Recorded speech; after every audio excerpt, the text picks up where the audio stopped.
سے کہ وہ تشریف لائے اور درس قرآن مجید بعنوان مسئلہ الہ آپ کے سامنے پیش فرمائے حضرت مولانا احسان الہی صاحب۔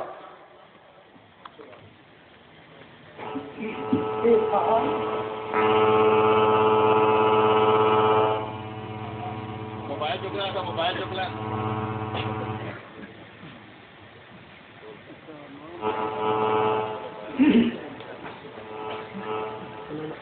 اچھا بھائی hello hello hello mobile hello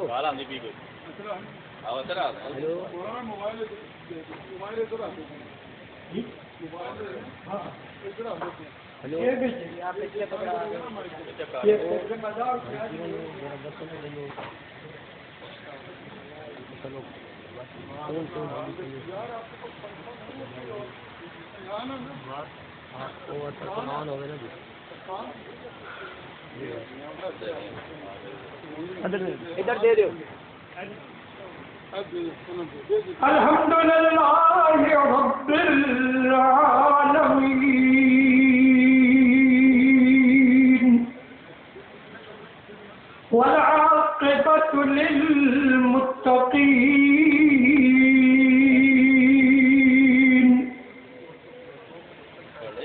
والصلاة والسلام على رسوله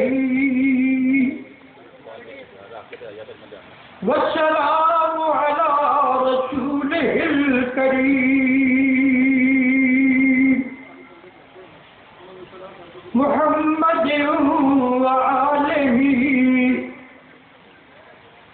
وآله وأصحابه وذرياته أجمعين أما بعد فأعوذ بالله من الشيطان الرجيم بسم الله الرحمن الرحيم قل يا أهل الكتاب تعالوا إلى كلمة سواء بيننا وبينكم ألا نعبد إلا الله ولا نشرك به شيئا ولا يتخذ بعضنا بعضا أربابا من دون الله فإن تولوا فقولوا اشهدوا بأننا مسلمون صدق الله مولانا العظيم وبلغنا رسوله النبي الكريم ونحن على ذلك لمن الشاهدين والشاكرين والحمد لله رب العالمين۔ محترم مکرم سامعین حاضرین، سورۃ آل عمران تیسرا پارہ ایک آیت کریمہ تلاوت کی ہے۔ اس آیت کریمہ میں اللہ تعالی نبی کریم کو حکم دے رہے ہیں، امر فرما رہے ہیں کہ میرے محبوب دنیا کے اندر جتنے لوگ رہتے ہیں سب کو اسلام کا عالمگیر پیغام پہنچاؤ، اور جاہل لوگوں کا نمبر دوسرا ہوتا ہے، اہل علم کا نمبر پہلا ہوتا ہے۔ تو اہل کتاب سے نبی کریم صلی اللہ علیہ وسلم کے مقابلے میں بنی اسرائیل، اہل کتاب، علماء یہود و نصارہ، تو اس وقت نبی کریم کے دور میں اہل کتاب ہو کر کفر میں مبتلا تھے، شرک میں مبتلا تھے، تو اللہ تعالیٰ نے اپنے محبوب کو حکم دیا ان پڑھے لکھے لوگوں کو جو تورات انجیل جاننے والے ہیں، پڑھنے پڑھانے والے ہیں، مدارس والے ہیں اور دینی رہنما بنتے ہیں اور پھر شرک میں مبتلا ہیں، ان کو دعوت دو پہلے نمبر پر۔ اور ویسے عام دعوت بھی ہے، یا ایھا الناس اعبدوا ربکم الذی خلقکم والذین من قبلکم لعلکم تتقون۔ سورۃ البقرہ میں سارے انسانوں کو خطاب کر کے بھی فرمایا اپنے رب کی عبادت کرو، سب کی عبادت نہ کرو، اس رب کی عبادت کرو جو تمہارا خالق ہے، جس نے تمہیں پیدا کیا، تمہارے آباء و اجداد کو پیدا کیا، تاکہ تم جہنم کے عذاب سے بچ جاؤ۔ جہنم کے عذاب سے بچنا ہے تو اللہ کی عبادت پر پکا ہونا ہوگا، وحدہ صرف رب کی عبادت کرنی ہوگی، سب کی عبادت نہیں کرنی۔ اور یہاں فرمایا اہل کتاب اہل علم ہوتے ہیں، تو اہل علم کو اسلام کی دعوت دی گئی۔ اللہ نے نبی کریم کو یہ اعلان عام کرنے کا حکم دیا، اور کتاب والوں اور پڑھے لکھے لوگوں جو دینی رہنما بنتے ہو، دین کے قائد بنتے ہو، لیکن خود کفر شرک میں مبتلا ہو، اہل کتاب تعالوا الی کلمۃ، آؤ میرے ساتھ اتحاد کرو، محمد رسول اللہ کا عالمگیر پیغام دنیا کے سارے اہل کتاب پڑھے لکھے یہود نصارہ جتنے دنیا میں پھیلے ہیں، نصرانی کہتے ہیں ہمارا مذہب سچا ہے، کیوں کہ عالمگیر مذہب عیسائیت ہے، ساری دنیا عیسائی بن چکی ہے، وہ مسلمانوں کو بھی کہتے ہیں تم بھی ہمارے ساتھ شامل ہو جاؤ۔ اللہ فرماتے ہیں اکثر افراد کا ہونا یہ حق باطل پہچاننے کا معیار نہیں، میری وحی کے مطابق، میری کتاب کے مطابق جو ایمان بنائے، عقیدہ رکھے تو وہ حق ہے، محض افراد کی گنتی کا زیادہ ہونا یہ حق نہیں۔ اگر یہ ہو نا کہ قرآن کو ماننا ہے یا جمہوریت کو ماننا ہو تو ہم سے قرآن کا بھی اگلے انکار کروا دیں گے، تو اللہ نے فرمایا نو ان کا اعتبار نہیں۔ قرآن میں قانون کیا؟ اللہ فرماتے ہیں جو بندے میرا مسئلہ ماننے والے، لا الہ الا اللہ ماننے والے ہیں، یہ تھوڑے ہیں اور اس کے منکر دنیا میں زیادہ ہے۔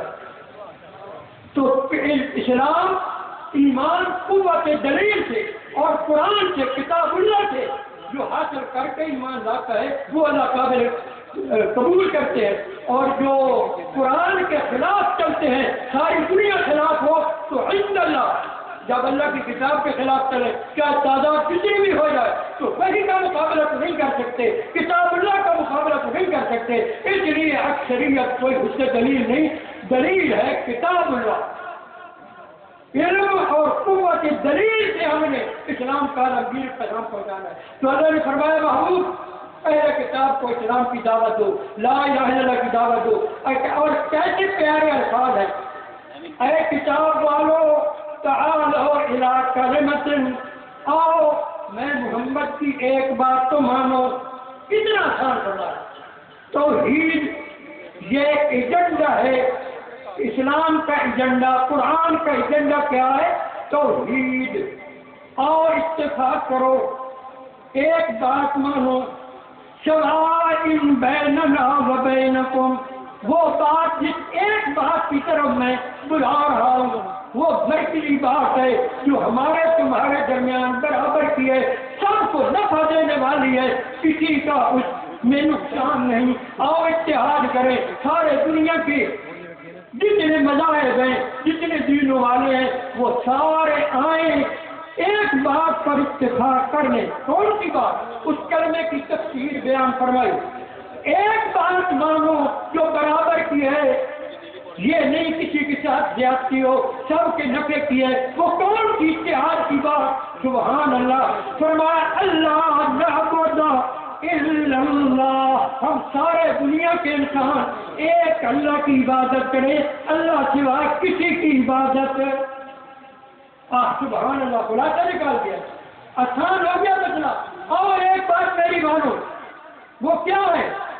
دنیا مختلف چیزوں کی عبادت کرتی ہے، مختلف مخلوقات کی عبادت کرتی ہے، بندوں کی بھی بندگی کرتے ہیں، ستاروں کی بھی بندگی کرتے ہیں، فرشتوں کی بھی بندگی کرتے ہیں، چاند سورج کی بندگی کرتے ہیں، مردوں کی پوجا عبادت کرتے ہیں، اور اپنا بتوں کی عبادت کرتے ہیں، آگ کی عبادت کرتے ہیں۔ مختلف چیزوں کی عبادت شیطان نے کروائی، اور پھر انسانوں نے شیطانوں کے دھوکے میں آ کر، وسوسے میں آ کر، شکوک و شبہات میں آ کر، توحید کے منکر بن کر اللہ کی عبادت کرنے کی بجائے چاند کی انہوں نے عبادت کر ڈالی ہے۔ تو اللہ فرماتے، نبی کریم کو حکم دیتے ہیں تو غیر اللہ کی عبادت کرنے والوں کو مسئلہ سمجھاؤ آسان لفظوں میں، آؤ میری ایک بات تو مانو۔ وہ کون سی بات؟ کسی کے نقصان کی نہیں، سب سے فائدہ دینے والے ایک بات، اس کی تفسیر اللہ نعبد الا اللہ، کہ ہم نہ عبادت کریں اللہ سوا کسی کی مگر صرف اسی کی، اللہ سوا کسی کی عبادت نہ کریں۔ فرمایا اور ایسی عبادت کریں وَلَا نُشْرِكَ بِهِ شَيْئًا، عبادت میں اللہ کے ساتھ کائنات کی کسی چیز کو شریک نہ بنائیں۔ یہ جتنی چیزیں ہیں، زمین کی چیزیں ہیں، آسمان کی چیزیں ہیں، یہ چیزیں جتنی ہیں، ان چیزوں کی اشیاء کی عبادت نہیں، ان چیزوں کے پیدا کرنے والے خالق کی عبادت ہے۔ بے وقوف نہ بنو، عقل کے خلاف نہ چلو اور وحی کے خلاف نہ چلو، کوئی کتاب اللہ کا انکار نہ کرو، آؤ سارے مل کر اللہ کی عبادت کریں اور اللہ کی عبادت میں کسی کو شریک۔ کوئی کہتا ہے جی بت پرست سے لوگ، قرآن آیا، عربی زبان آیا، منع کیا گیا بتوں کی عبادت نہ کرو، لوگ بتوں کی عبادت سے رک گئے، اور باقی شرک وہی تھا بتوں کی عبادت، اور وہ ختم ہو گیا۔ ہم تو بتوں کی عبادت نہیں کرتے۔ اللہ نے فرمایا نہ بتوں کی کرنی ہے، نہ مردوں کی کرنی ہے، نہ ستاروں کی کرنی ہے، نہ چاند سورج کی کرنی ہے، نہ آگ کی کرنی ہے، نہ کسی گائے کی کرنی ہے، اور عبادت سب چیزوں کو چھوڑ کر، بندوں کی بندگی چھوڑ کر عبادت رب کی کی جاتی ہے، اللہ کی کی جاتی ہے، الہ کی کی جاتی ہے۔ اور یہ چودہ سبق نہ الہ ہے نہ معبود ہے، یہ بندے ہیں، مخلوق ہیں، چیزیں ہیں، ان چیزوں کی عبادت کرتے ہو۔ اللہ ایک، ان چیزوں کا پیدا کرنے والا جو خالق ہے، ایک کی عبادت۔ تو اللہ کو ماننے کی دعا کرتے ہیں، ایک ہے اللہ کو ماننا کہ اللہ ہے، اس نے کائنات کو پیدا فرمایا، یہ بھی ماننے کا درجہ ہے، لیکن اس طرح سارے ماننے والے اللہ فرماتے ہیں یہ بھی ماننا تو ہے لیکن اس پر اکتفا نہیں کرنا۔ دوسرا درجہ ماننے کا ہے میری وحدہ عبادت کرو، وحدہ مجھے معبود مانو، وحدہ الہ مانو۔ اب اس میں آ کر جو شرک میں مبتلا ہوتے ہیں لوگ، وہ جہالت کی وجہ سے، آباد کی تقریر کی وجہ سے، ایمان کے مسئلے میں کتاب اللہ کے خلاف چلتے ہوئے اشیاء کی عبادت کرتے ہیں، بتوں کی عبادت کرتے ہیں، مردوں کی عبادت کرتے ہیں۔ اہل کتاب نے بت نہیں پوجے، یاد رکھو، بت پرست سے مکے والے وہ ختم ہو گئے، مکہ فتح ہونے کے بعد ان کا وجود ہی ختم ہوگا۔ کوئی فرد مکے والے بت پرستوں میں سے جو نبی کریم کے مقابلے میں تھے سب ختم ہو گئے، ایک فرد بھی باقی نہیں رہا۔ اور اہل کتاب مشرک تھے، وہ بھی شرک میں مبتلا تھے۔ اہل کتاب نے بت نہیں پوجے، عموماً انہوں نے کس کو پوجا؟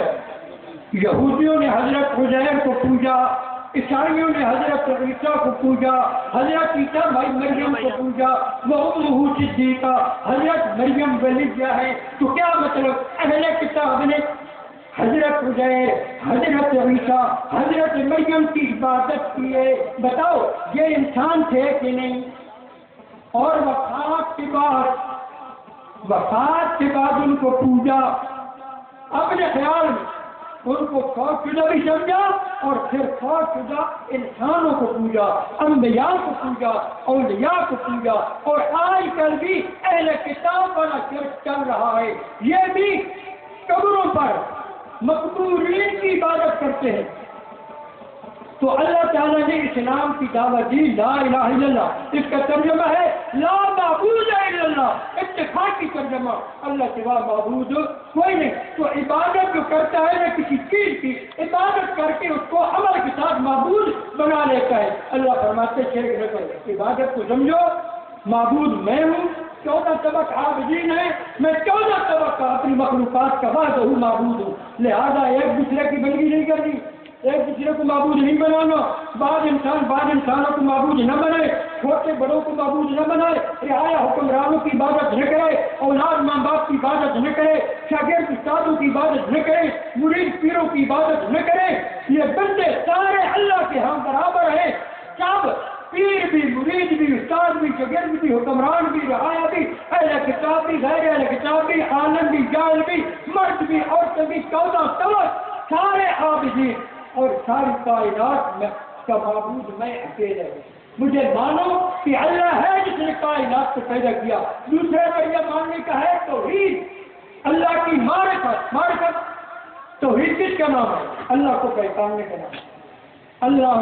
تو اللہ نے اپنی پہچان کرائی ہے، اپنے آپ کو وحدہ معبود بنوایا، لیکن لوگ اللہ کو وحدہ ماننے کے لیے تیار نہیں۔ جو شرک میں مبتلا ہے، غیر اللہ کی عبادت میں مبتلا ہے، وہ شرک کو شرک کہتے نہیں، کرتے ہیں شرک، کرتے ہیں غیر اللہ کی عبادت اور اس کو شرک مانتے ہیں کہ ہماری بھی نیت کی ہوتی ہے، ہم اس وجہ سے بناتے ہیں اللہ کے شریف یا اس طرح عبادت کرتے، ہم بھی وسیلہ سمجھ کر عبادت کرتے، سفارشی سمجھ کر عبادت کرتے، ہم ان کو بندہ سمجھ کر تبدیلی کرتے۔ تو نام رادو کر شرک رہو، پھر کہتے ہیں کہ ہم بندہ فلاں نیت کے ساتھ کرتے ہیں۔ یہاں نیت کی کوئی تبدیلی نہیں، نیت کوئی کرے جس طرح بھی کرے، عبادت کا فعل اللہ سے ہٹ گیا تو وہ مشرک بن گیا، کلمے کا منکر بن گیا۔ تو کلمے کی دعوت دینی ہے، پہلے بھی دی ہے اور آج بھی، اور میں اس اپنے سالانہ پروگرام میں دعوت اتحاد دے رہا ہوں۔ اگر کسی کو لا الہ الا اللہ کے ساتھ اختلاف ہے تو وہ ہاتھ کھڑا کرے کہ میں لا الہ الا اللہ کے خلاف ہوں، یا بعد اللہ کی عبادت کا مسئلہ یہ کوئی اختلافی ہے۔ اتحاد کا ایجنڈا ہے اللہ کو وحدہ معبود ساری دنیا مان لے، اور اتحاد کرے۔ میں اسلام کا نمائندہ، قرآن کا ترجمان، میں نوجوانان توحید سنت کی طرف سے ساری دنیا کو دعوت دے رہا ہوں، روس کو بھی، چین کو بھی، امریکہ کو بھی، عرب کو بھی، عجم کو بھی، ساری دنیا کو عالمگیر اسلام کا پیغام پہنچا رہا ہوں۔ اللہ کو مانو بھی صحیح اور عبادت میں اللہ کو وحدہ معبود بھی مانو، یہ اسلام کا پیغام ہے، توحید کا ایجنڈا اللہ نے جو دیا ہے۔ ایک بات تو مانو کہ میرے سوا کسی کو معبود 100 باتوں کی ایک بات، ہزاروں باتوں کی ایک بات، لاکھوں باتوں کی ایک بات، اسلام کی بنیاد، رکن اسلام، جہاں سے اسلام شروع ہوتا ہے وہ ہے لا الہ الا اللہ۔ جو اس کے خلاف کرے تو وہ مسلمان نہیں، اور جو اس کو مانے، اس پر اتحاد کرے تو وہ مسلمان ہے۔ تو اب میں اتحاد کی دعوت دے رہا ہوں۔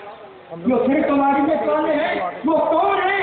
پھر کماریت والے وہ ہیں جو اللہ کو وحدہ معبود نہیں مانتے، شرک میں مبتلا ہے، شرک کرنے والے پھر کماریت میں مبتلا ہے۔ ہم توحید کی دعوت دینے والے قرآن کے مطابق اللہ کی توحید کا ایجنڈا لے کر ساری دنیا کو اسلام کی دعوت دے رہے۔ دوسری ہے اللہ اتحاد کی دعوت دیتے، اللہ تعالیٰ ارشاد فرماتے ہیں وَاعْتَصِمُوا بِحَبْلِ اللَّهِ جَمِيعًا وَلَا تَفَرَّقُوا۔ سارے مسلمانوں، سارے میرے ماننے والوں، تم کیا کرو؟ اللہ کی رسی کو مضبوطی کے ساتھ تھام لو، وَلَا تَفَرَّقُوا، فرقہ واریت میں نہ پڑو، تفرقہ کا شکار نہ ہو جاؤ، فرقے نہ بن جاؤ۔ یہ اسلام کا یہ بھی پیغام ہے، فرقے نہیں بنانے۔ اچھا، قرآن کو اپنانا ہے، جو قرآن مانتا ہے اللہ کہتے فرقے نہیں بنانا۔ میری کتاب کوئی معیار بنا کر اسی کو اسلام سمجھ کر، اسی کو ایمان سمجھ کر میری کتاب کے مطابق چلنا ہے۔ جو قرآن پر چلتا ہے وہ پھر قواریت چھوڑ دیتا ہے وہ اللہ کے ہدایت کے مطابق پھر کواریت سے بری ہو جاتا ہے. الحمدللہ ہم پھر کواریت کو کفر سمجھتے ہیں اور پھر کواریت ہے کیا؟ جو قرآن کے خلاف چل کر کوئی فرقہ بنائے، قرآن میں اس کے عقیدے کا ثبوت نہ ہو، قرآن میں اس کے عمل کا ثبوت نہ ہو اور وہ خلاف چلے قرآن کے خلاف، وہ فرقہ واریت ہے. قرآن کو ماننا یہ تو اتحاد ہے. اللہ تعالیٰ نے اتحاد کی دعوت دی تو دلیل کے طور پر قرآن کے مطابق چلنا ہے تو یہ اتحاد کی دعوت ہے. اور تیسرے نمبر پر توحید کا ایجنڈا لے کر مسلمان ساری دنیا کو دعوت دیں کہ آؤ انسان، سارے انسان ایک بن کر رہے. سورۃ الانبیاء میں اللہ تعالیٰ نے انبیاء علیہ السلام کا ذکر کیا، بعض کا نام لیا تو تفصیلی ذکر آ گیا، بعض کا قانون کی شکل میں ذکر کیا. سب کے عقیدے کو بیان کرنے کے بعد حضرت ابراہیم علیہ السلام کا ذکر، حضرت نوح کا ذکر، حضرت سلیمان کا ذکر، حضرت داؤد کا ذکر، حضرت ایوب کا ذکر، حضرت یونس کا ذکر، حضرت اسماعیل کا ذکر، حضرت یسوع کا ذکر. سارے انبیاء علیہ السلام کا بعض کا قانون میں ذکر اور بعض کا نام لے کر آخر میں اللہ فرماتے ہیں سورۃ الانبیاء 17 پارہ، انہم کانوا یسارعون فی الخیرات، بے شک یہ انبیاء علیہ السلام جتنے بھی تھے نیکی کے کاموں میں جلدی کرتے تھے، یعنی شوق کے ساتھ اللہ کی عبادت کے سارے کام کرتے تھے. ایک بار عمل میں اللہ کی کیا کرتے تھے؟ بھلے کاموں میں، نیکی کے کاموں میں جلدی کرتے تھے شوق سے. یہ مطلب نہیں ہے کہ ان کا جو ادائیگی میں ہے اس میں ایسا ادا کرنا کہ وہ عمل ہی خراب ہو جائے نا، مطلب یہ ہے شوق کے ساتھ نیکی کے کام کرتے تھے. آگے فرمایا سب کا عقیدہ 1,24,000 انبیاء کا عقیدہ نیکی کے کاموں میں جلدی کرتے تھے. وَيَدْعُونَنَا رَغَبًا وَرَهَبًا، اور سارے انبیاء ہمیں پکارا کرتے تھے. اللہ کہتے ہیں 1,24,000 انبیاء نے مجھے پکارا. کب پکارا؟ تمام چھوٹی بڑی حاجتوں میں مجھے پکارا اور تمام مشکلات و مسائل میں مجھے پکارا. 1,24,000 انبیاء کا عقیدہ لا الہ الا اللہ، اللہ سوا کوئی معبود نہیں، اور عبادت چوٹی کی جو بغض عبادت ہے وہ شور پکار. دنیا میں جتنی انسان ہوتی ہے سب اس بات کے پابند ہے انبیاء کے مطابق چلے. انہوں نے سارے کاموں میں ساری زندگی ربنا ربنا ربنا اللہم اللہم اللہم یوں کر کے پکارا. حضرت یونس کی دعائی انہوں نے مچھلی کے پیٹ میں پھنس کر، مشکل میں پھنس کر عرض کی، اللہ فنادا فی الظلمات اللہ الہ الا انت، یا اللہ تیرے بغیر الہ کوئی نہیں، سبحانک تو وحدہ الہ ہے، تیرے شریک بھی کوئی نہیں، انی کنت من الظالمین، مجھ سے سفر کرنے میں جلدی ہو گئی، میں غلطی کا اعتراف کرتا ہوں، تجھے منظور تھا میں اور اپنی امت کو مسئلہ سمجھاتا تکرار کے ساتھ کہ آج مان لیتے، اللہ کو یہی منظور. وہ جلدی چل نکلے، پہلے تو پیغام پہنچایا، انہوں نے نہیں مانا تو راز رکھ. تو جب امتحان آ گیا تو حضرت یونس نے اپنی غلطی کا اعتراف کر دیا، انی کنت من الظالمین. تو انہوں نے لا الہ الا اللہ کی تفسیر سمجھائی. یہ بھی لا الہ الا اللہ سمجھانے کی ایک مثال ہے. اور باقی انبیاء کا بھی سب کا ذکر ہے. سارے انبیاء ہمیں پکارا کرتے تھے، اللہ کو چھوڑ کر فرشتوں کی پکار، اللہ کو چھوڑ کر بتوں کی پکار، اللہ کو چھوڑ کر مردوں کی پکار، اپنے ہم جنسوں کو معبود بنانا، بندوں کی بندگی کرنا، اتنا بڑا کفر ہے، اتنا بڑا شرک ہے. لوگ پاگل ہو گئے، بے وقوف ہو گئے. اللہ کی جب بانی بنے توحید کا انکار کیا، گائے کے آگے بھی جھک گئے، گھوڑے کے ابھی آگے جھک گئے، چاند سورج ستاروں کے آگے جھک گئے، اور باقی آگ پرست آگ کے سامنے بھی جھک گئے. انہوں نے ان چیزوں کی حالانکہ انسان اشرف المخلوقات ہے، جب شرک کرتا ہے تو اشرف المخلوقات ہو کر اپنے سے گھٹیا چیزوں کو معبود بنا لے. ایسے کہ بچے جو غیر اللہ کی عبادت کرے اور مشرک بنے، توحید کا انکار کرے.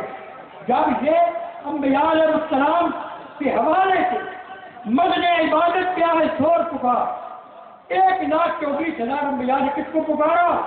اللہ کو پکارا. اور یہ جو پیروں کی پکار ہوتی ہے، مردوں کی پکار ہوتی ہے، اموات کی پکار ہوتی ہے، یہ کس کا عقیدت ہے؟ یہودیوں کا. وہ جو شرک میں مبتلا تھے وہ کس کی پکار کرتے تھے؟ حضرت عزیر کی. کس کی عبادت کرتے تھے؟ حضرت عیسیٰ کی. کس کی پکار کرتے تھے، عبادت کرتے تھے؟ حضرت مریم کی. اب بتاؤ ان میں اور ان میں کیا فرق ہے؟ وہ بھی مردے پوچھتے تھے، یہ بھی مردے پوچھے آ کر والے. یہاں دیکھو قبریں آباد ہیں، مسجدیں برباد ہیں، اللہ کو وحدہ عبادت معبود نہیں مانتے. اللہ کی پکارنے کی بجائے انبیاء علیہ السلام کو پکارتے ہیں، اولیاء کرام کو پکارتے ہیں، اور اس کو شرک نہیں جمعتے. حالانکہ چوٹی کی بات پکار ہے. 1,24,000 انبیاء کا اتفاقی عقیدہ ہے کہ ربنا ربنا ربنا ساری زندگی کی رات ہے. بندے کی یہ بندگی یہ بندگی رام کی پکار، اللہ کو راضی کرنا ہے تو ربنا کہنا ہے، اللہم کہنا ہے، رام کو پکارنا ہے. جو اللہ کو راضی کرنا چاہتے ہیں وہ کسی اور کو نہیں پکار سکتے. وہ 1,24,000 انبیاء کے عقیدے کو نہیں چھوڑ سکتے. وہ اللہ کے سوا کسی کی پکار کر کے اس کو معبود نہیں بناتے. انبیاء کے عقیدے پر چلتے ہیں. جب سب کا ذکر آ گیا نا، آگے اللہ اتحاد کی دعوت دیتے ہیں. دیکھو 3 مقامات اتحاد کی دعوت کے میں قرآن سے پیش کر رہا ہوں. دلیل کے طور پر کتاب اللہ کو اپناؤ، اس سے اپنا عقیدہ اس کے مطابق بناؤ. اور ایک بات مانو قرآن اور اسلام کی کہ اللہ نعبد الا اللہ، اللہ سوا ہم نے کسی کی بات نہیں کرنی. اتحاد کا ایجنڈا توحید ہے، پھر اتحاد کا ایجنڈا قرآن ہے، پھر اتحاد کا ایجنڈا تمام انبیاء کا عقیدہ ہے جو سورۃ الانبیاء میں سب کا ذکر کر کے آگے اللہ فرماتے ہیں. حضرت زکریا علیہ السلام نے بے اولادی میں اللہ سے اولاد مانگی. حضرت یونس نے اپنی مشکل میں اللہ کی پکار کی. اور آگے حضرت مریم اور حضرت عیسیٰ علیہ السلام، ہاں ماں بیٹے کا ذکر بھی کر دیا. آگے اللہ فرماتے ہیں سب کا ذکر آ گیا نا، انبیاء کا بھی اولیاء کا بھی. ان هذه امتکم امۃ واحدۃ وانا ربکم فاعبدون. اور دنیا کے انسانوں، او میرے بندو، یہ انبیاء کی جماعت، اولیاء کی جماعت، ان کا عقیدہ ایمان وہ لا الہ الا اللہ کے قائل، تم ان کے ساتھ مل کر امت واحدہ بن جاؤ. امت واحدہ امت واحدہ امت واحدہ بنو. اور امت واحدہ بننے کا طریقہ کیا ہے؟ 1,24,000 انبیاء کا عقیدہ اپنا ہے. انہوں نے اللہ کو پکارا، ہم بعد لا شریک اللہ کو پکارے. نہ فرشتوں کی پکار، نہ جنوں کی پکار، نہ انبیاء کی پکار، نہ اولیاء کی پکار، نہ جنوں کی پکار، نہ مردوں کی پکار. پکار سارے اللہ کی کرے.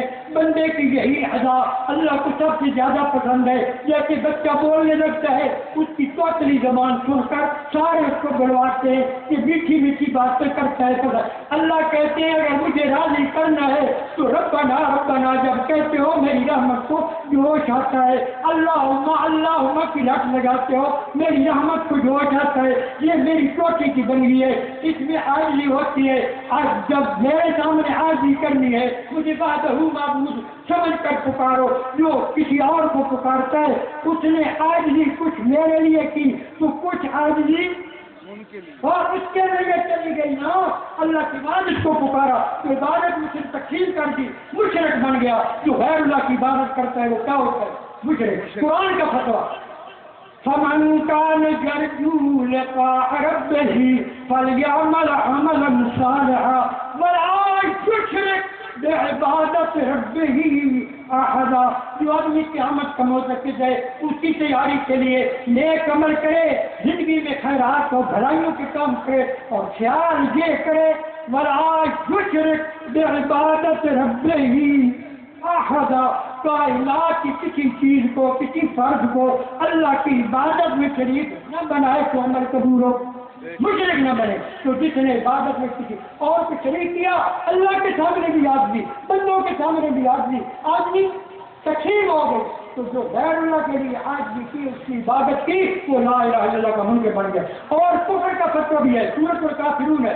قل یا ایھا الکافرون، محبوب اعلان کر او دنیا کے کافروں. اس کا ترجمہ کیا؟ یہ تو اللہ نے حکم دیا ہے. تو نبی کریم نے اعلان کیا کہ نہیں کیا؟ قرآن سارا پیغام پہنچایا کہ نہیں پہنچایا؟ اللہ او کافرو پہلے فتویٰ لگ گیا اور کفر ہے کیا؟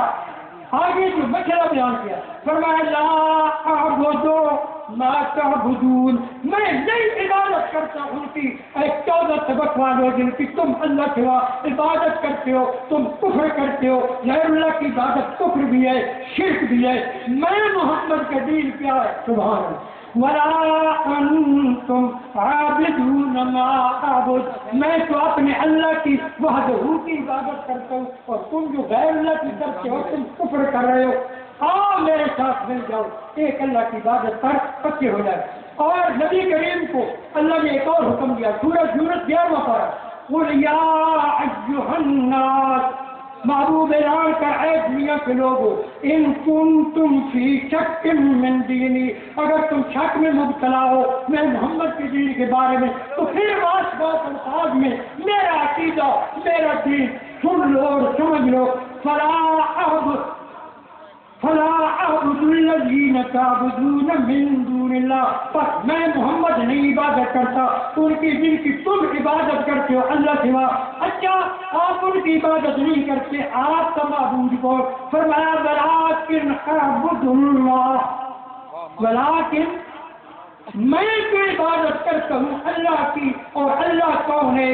اللہ کون ہے؟ میرا معبود کون ہے؟ الذی یتوفاکم، وہ اللہ جو تمہیں وفات دیتا ہے، جو تمہیں مار دیتا ہے، جس نے دنیا کو مار دیا، انبیاء کو مار دیا، اولیاء کو بھی مار دیا، اور تم پجاریوں کو بھی مار دیا، سب کو بغیر کتنا کہ سب کو مار دیا، تو تم مردوں کی عبادت کر کے مردوں کے پجاری ہو۔ میں اس زندہ الحی القیوم اللہ کا پجاری ہوں جو ہمیشہ زندہ ہے، موت سے پاک ہے۔ معلوم ہوا مشرک ان کی بندگی کرتے ہیں جن پر موت اللہ نے مقدر فرما دی، عملی طور پر مار کر رکھ دیا۔ تو مردوں کی پوجا اہل کتاب بھی کرتے تھے، انسانوں کی کرتے تھے، تو یہ کہنا کہ بتوں کی عبادت شرک ہے اور انسانوں کی مردوں کی عبادت جائز ہے، یہ بھی تو یہودیت ہے۔ نبی کریم نے اعلان کیا میں ایک اللہ کی عبادت کرتا ہوں۔ اللہ کون ہے؟ اللہ لا الہ الا ہو الحی القیوم۔ میں نے پہلے بھی بیان دیا اللہ الحی القیوم وحدہ معبود ہے، اس کی پہلی صفت کائنات کا مطلب اور اپنا پہلا تعارف کرایا میں کون ہوں، میری مخلوقات کیا ہے۔ اللہ فرماتے ہیں میں ہمیشہ کا زندہ ہوں، میں ہوں معبود، اور جن کو میں نے مار دینا ہے مر گئے ہیں تو حال کی گھڑی میں اموات غیر احیاء، حال کی گھڑی میں وہ مر جائے، قیامت کے دن اللہ زندہ کرے گا۔ تو میرے سوا جس کی عبادت کر رہا ہے چاہے وقتی طور پر زندہ بھی ہو، اس نے کل مرنا ہے پرسوں مرنا ہے، تو مشرک لوگ مردوں کی پوجا کرتے ہیں، اور نبی کریم کا دین ہے زندہ کی پوجا، ہمیشہ کا زندہ اللہ ہے، لہذا اکیلا زندہ ہو کر اللہ تعالیٰ معبود ہے۔ پہلی دلیل کہ لوگ مر گئے کی عبادت جو کرتے ہیں ان کی عقل ہے، انسانیت میں ہے، ہر دماغ بھی ہے، حیوان بھی ہے، پاگل بھی ہے، بے وقوف بھی ہے، سب کچھ ہے، سارے خطروں کے مستحق ہیں، ساری گالیوں کے بھی مستحق ہیں، لیکن شریعت گالیاں دے کر تبلیغ کرنے کی اجازت نہیں دیتی، ورنہ ان سے بڑھ کر بھی کوئی بے وقوف اور پاگل ہوگا جو زندہ اللہ کی عبادت کے ساتھ مردوں کی بھی عبادت ہے۔ اچھا جی، تو یہ بات کیا فرقان میں فرمایا جو معبود ہوتے ہیں وہ نہیں مرتا، اور جو غیر معبود ہوتے ہیں وہ مر جاتے ہیں۔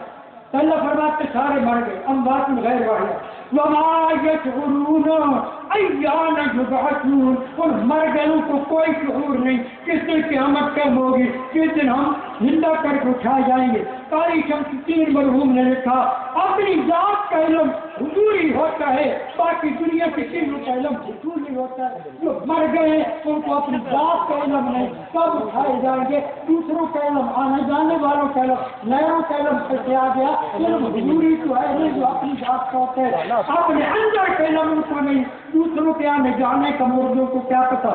آگے کیا فرمایا؟ ساتھی یہ آیت یہاں تک پڑھ کر چھوڑ دیتے ہیں کہ مردوں کی پکار نہ کرو، وہ نہیں سنتے، وہ مردہ ہیں، ان کو اپنے متعلق بھی شعور نہیں۔ آگے اللہ نے کیا کرنا الہکم الہ واحد، اور تمہارا الہ ایک معبود ہے، ایک الہ ہے جو مرتا نہیں، وہ کون ہے؟ وہ اللہ الحی القیوم۔ ہاں تم تو مردوں کی پوجا کر رہے ہو نا، پکار رہے ہو۔ اللہ نے آگے فرمایا تو رب کیا ہے؟ اور معبود جو ہوتا ہے اس کی پہلی نشانی وہ مرتا نہیں، ہمیشہ زندہ ہوتا ہے، اور تم جن کو پکارتے ہو ان کے ساتھ موت لگی ہوئی ہے، تو موت کے ساتھ عبادت سمجھاؤ۔ مردے کی عبادت کیسے جائز بنتی ہے؟ وہ کیسے سنتا ہے، کیسے جانتا ہے؟ کیا اس کی قدرت ہے؟ اس کا سب کچھ موت نے ختم کر دیا، فنا ہو گیا۔ موت کے بعد کسی چیز کی، کسی عمل کی کوئی نسبت مجازی بھی مردوں کی طرف نہیں ہے۔ دیکھو زندہ بندے ہیں تو کسی کو کچھ خیرات دے دیتے ہیں، کسی کی اسباب اور اسباب مدد کر دیتے ہیں، تو نسبت عارضی بندوں کی طرف ہوتی ہے، اور حقیقت اللہ کی طرف نسبت، اور جو بندوں کے بس اختیار میں ہے تھوڑا بہت حرکت وہ اصل اسباب ان کو بدل کرتے ہیں، کوئی چیز دیتے ہیں، لیکن جو جب کوئی مر گیا، مر جانے کے بعد مردے میں نہ حرکت ہے، نہ مجازی نسبت ہے، نہ حقیقت۔ پہلے بھی حقیقی نسبت تھی، اب مجازی نسبت بھی ناجائز ہے۔ ماخوف کا اسباب پہلے بھی زندہ کچھ نہ کر سکتا تھا، ماتا کا اسباب کرتا تھا، ماخوف کا اسباب نہ کر، مرنے کے بعد نہ ماخوف کا اسباب نہ ماتا کا اسباب بھی سارے ختم ہو گئے۔ میت کسی چیز اس کے متعلق ثبوت کرنا قرآن سے ممکن ہی نہیں، ممتنع ہے۔ کہ قرآن کتاب اللہ ہے تو کسی میت سے کوئی کام کروانا یا اس کا کرنا نہ مجازی نسبت جائے یا حقیقی نسبت جائے، تو لوگ ان کی پوجا کرتے ہیں۔ بہرحال آگے بھی مسئلہ تو بیان کرنا تھا، لیکن وقت کیونکہ کہہ رہے ہیں تھوڑا ہے، تو میں لا الہ الا اللہ سمجھا رہا تھا۔ اس کے بعد اس توحید کے ایجنڈے کے بعد میں نے جو شکوک شبہات کا جواب دینا مختصر کرتا ہوں، ایسے پڑھ کر میں 5 منٹ میں انشاءاللہ مکمل کرتا ہوں۔ وہ یہ ہے، جب ہم مسئلہ بیان کرتے ہیں کہ مردے نہیں سنتے، جب ہم کہتے ہیں مردے نہیں سنتے، لوگ شرک میں مبتلا ہے، وہ ہمیں کہتے ہیں کہ تم فتویٰ غلط دیتے ہو، مسئلہ غلط بیان کرتے ہو، جی مردے سنتے ہیں۔ وہ کیا کہتے ہیں؟ مردے عذاب قبر ان کو ہوتا ہے، تو جب ان کی زندگی نہ مانو تو عذاب کیسے ان کو محسوس ہوگا؟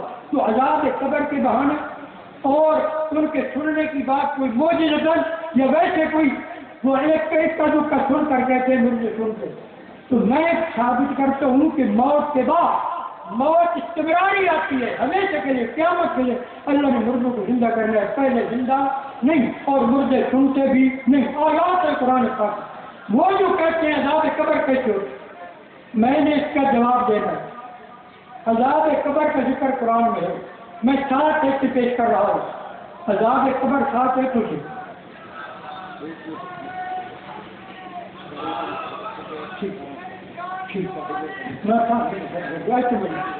تو قرآن کے آیتوں میں عذاب قبر کا ذکر ہے، لیکن قبر کا لفظ ساتھ نہیں ہے، روح کے ساتھ عذاب ہوتا ہے۔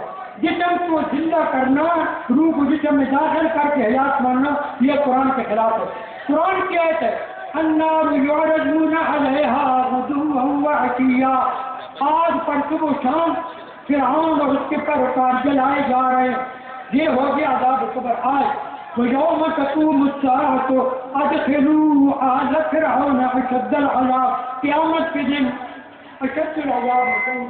ضلع مرزاباد سے ہمارے محترم وہاں کے امیر نوجوانان توحید سنت ضلع مرزاباد کے امیر اور ناظم اعلیٰ کی قیادت میں ایک عظیم شان کا اپنا پنڈال میں تشریف لایا ہے۔ ہم انہیں خوش آمدید کہتے ہیں، جی آیا لوگ، جی آیا نہیں۔ حضرت مولانا قاری نصیر صاحب اور رانا کیسر نوی صاحب، مولانا شعیب اللہ صاحب آگے تشریف لیں۔ تو پہلی آیت متکلمین نے عقائد کی بات کرنے والوں نے عذاب قبر کا مسئلہ چھیڑا، اس آیت سے عذاب قبر کا ثبوت کیا، لیکن یہاں قبر کا کوئی نام نہیں، کوئی ذکر نہیں. تو فرعون وانتم تنظرون, وہ تو پانی میں دریا میں غرق ہو گئے, ان کی قبریں کسی نے بنائی نہیں, لیکن صبح و شام آگ پر جلائے جا رہے ہیں, عذاب ہو رہا ہے. تو یہ ہے عذاب قبر. اور قیامت کا ذکر الگ ہے, یوم تقوم الساعة ادخلوا آل فرعون اشد العذاب. تو متکلمین نے قبر کس کو کہا؟ موت کے بعد جنتی کی روح جس جنت کے حصے میں رہتی ہے, جہنمی آگ کے جس حصے میں جلتا ہے, وہ ان کی قرآن کے مطابق قبر ہے. اور اس عذاب کا ثبوت قرآن سے ہے. لیکن یہاں یہ زمین والی قبر کا کوئی دخل ذکر نہیں. روح جہاں جا کر جلتی ہے تو وہ اس کی قبر ہے, وہ حصہ, وہ جگہ جہاں موت کے بعد اس کو عذاب انعام ہوتا ہے.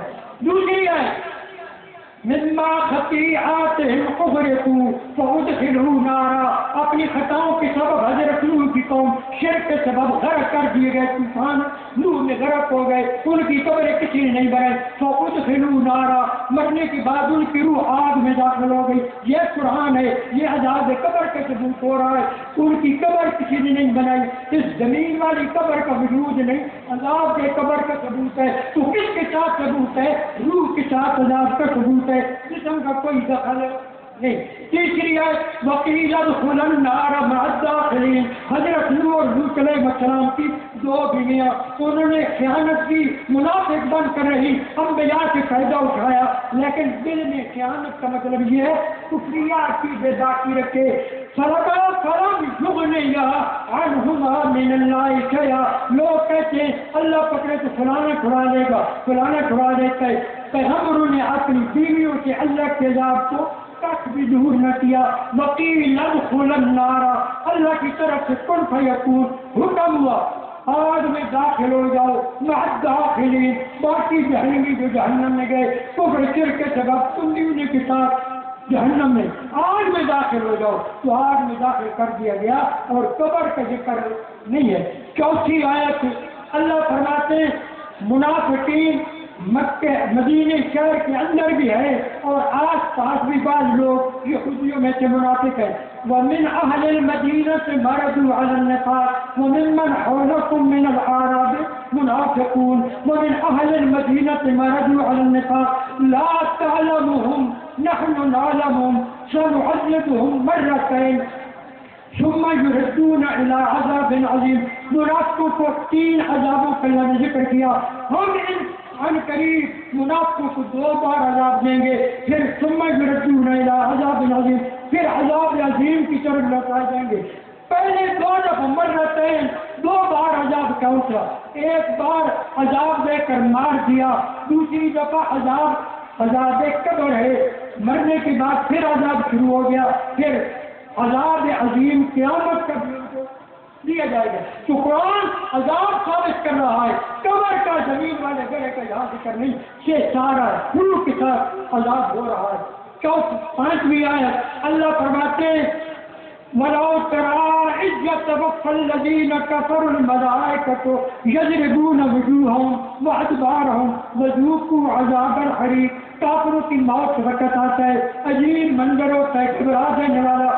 معلوم اگر تو دیکھے جب کافروں کی روحیں فرشتے قبض کرتے ہیں, وہ ان کے منہوں پر بھی کمان سے مارتے, پیٹ پر بھی کمان سے مارتے. ابھی روح نکلی نہیں, اے موت کے وقت روح نکالنے کے وقت مار مار کر فرشتے ان کی روح کو کھینچتے ہیں, لیکن ہمیں ان کی مار کا علم نہیں ہوتا. اور پھر کہتے ہیں مذوقوا عذاب الحریق, زندگی ختم ہوئی کفر شرک پر اور منافقت پر, تو چکھو عذاب الحریق, جلانے والا عذاب, عذاب اللہ. یہاں بھی روح کے ساتھ آگے عذاب ہونا ہے جسم سے تو نکل گئے. اس کی 6 آیت ہے تفسیر وَلَوْ تَرَىٰ إِذِ الظَّالِمُونَ فِي غَمَرَاتِ الْمَوْتِ وَالْمَلَائِكَةُ بَاسِطُو أَيْدِيهِمْ أَخْرِجُوا أَنفُسَكُمْ الْيَوْمَ تُجْزَوْنَ عَذَابَ الْهُونِ بِمَا كُنتُمْ تَقُولُونَ عَلَى اللَّهِ غَيْرَ الْحَقِّ وَكُنتُمْ عَنْ آيَاتِهِ تَسْتَكْبِرُونَ. اے محبوب اگر تو دیکھے جب ظالم مشرک لوگوں کو فرشتے روح ان کی قبض کرتے ہیں, موت کی پچھیاں بے ہوشیاں لگ رہی ہوتی ہیں اور سکرات موت ہوتے ہیں, وہ کیا کرتے ہیں؟ کہتے ہیں فرشتے بات سے تو ایدیہم الغضب, ان کی طرف فرشتے ہاتھ لمبے کر کے کھینچتے ہیں روح کو. اخرجوا انفسکم, نکالو اپنی جانیں, روحیں جسم سے نکال کر کر روح کو عذاب دینا ہے، اور یوم تجزون عذاب الہون، اور جو عذاب قبر کے بہانے زندگی بناتے ہیں وہ روح کو جسم میں داخل کر کے ذات کے قائل ہے۔ قرآن جو بیان کرتا ہے فرشتے کہتے ہیں روح کے جسم سے روح کو نکالو، آج ہم نے تمہیں عذاب دینا ہے، ذلت کا عذاب تو روح نکال کر فقط روح کا عذاب ہے۔ قرآن کی 6 آیتیں میں نے پیش کر دی۔